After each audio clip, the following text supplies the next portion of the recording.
Good afternoon. I'm Hope Crenshaw. I'll be 16 next week and I go to school in Livingston County. We moved here from Clark when I was around 6, and my mom got a job at Livingston Middle, and we've been going for 10 years. When I was younger, my family and I lived near my grandparents, and me and my sister would ride on a wagon to go to their house every snow day. Our old house was in Paducah, Kentucky, and we moved in with my grandparents at one point, but then we moved back. When I was 9, we went looking for new houses. We were hoping to get one in Ledbetter, but we lost the auction. Eventually, we got a house in Benton, Kentucky, and moved in. About a year or two later, we adopted our dog, Jake. In 7th grade, when I was around 11 or 12, my mom was my math teacher. She taught me as well as my friends who I had met that year.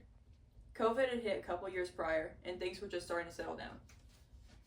We had to wear masks everywhere, and my skin was breaking out badly. I had a whole new circle of friends, some of which I still hang out with. I ended up talking to people from many different groups until I found like-minded people who I felt like I could be myself with. By freshman year, I basically had my friend group figured out. I joined Teen Court, an organization that allows me to be in the courtroom and work with cases for teens in other counties.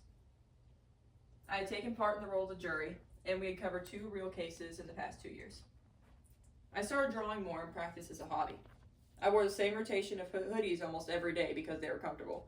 I was still trying to figure out my style as well as my interests. Sophomore year, I tried to experiment with my style and I found a career path that I liked. I decided I wanted to work as a guardian ad litem and advocate for children in the court system during custody cases. I also shadowed our school's special education teacher, and I got to work with kids in that class. There was this one freshman boy who I loved to work with, and his name was Zachary. Really sweet kid, loving by nature and very energetic. I had to learn patience when I was working with him so I could understand him better, which is something I had to use in many other social instances.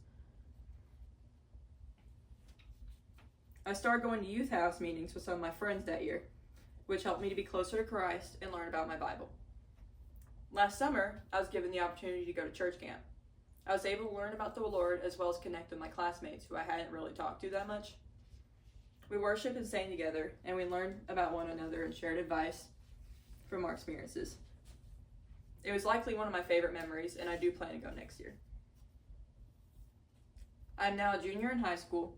I choose to take public speaking in order to work on confidence, which I know will help me in the future. One of my best friends went to college early, but I still get to see her sometimes, so we keep in touch. I'm trying to push myself to do more outside of school, and I would like to work to get more involved in my district. I learned to be more open with people in order to have better connections, and I've gotten to know more people that I didn't know last year, which has made this year been pretty good, honestly, so far. While I think I could have many different life events to talk about, I want to share things that have shaped me into the person I am, or have in some way affected my life. I'm grateful for the opportunity to speak today, and thank you all for coming to listen.